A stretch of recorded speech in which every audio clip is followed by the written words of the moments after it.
के यो लोकल चाउमिनले मेरो ब्लड सुगर स्पाइक गर्छ या स्टप गर्छ? Let's find out. हामी नेपालीहरूको बेस्ट टप 2 खानामा मोमो र चाउमिन नै पर्छ, specially local chowmein. This looks super amazing. चाउमिनको मेन इन्ग्रिडियन्ट हो नुडल्स, जुन चाहिँ मैदाबाट बनेको। So I expect a very high spike from it. तर होपिङ मैले यसमा चना, अन्डा र थोरै बफ एड गरेको छु। यसमा मिक्स चाउमिन। सो होपिङ यो 3टा टाइपको प्रोटिनले मेरो ब्लड सुगरलाई केही हदसम्म कम गर्छ कि गर्दैन। I am very excited to see the results. Done.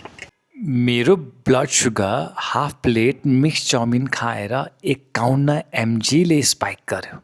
मैले प्लेन सादा चाउमिन मात्र खाएको भए त्यो ग्लुकोज स्पाइक अझ बढी हुने चान्सेस हाई थियो। प्री डायबेटिक र डायबेटिक पर्सन्सहरूमा यो ग्लुकोज स्पाइक अझ बढी हुने चान्सेस छ।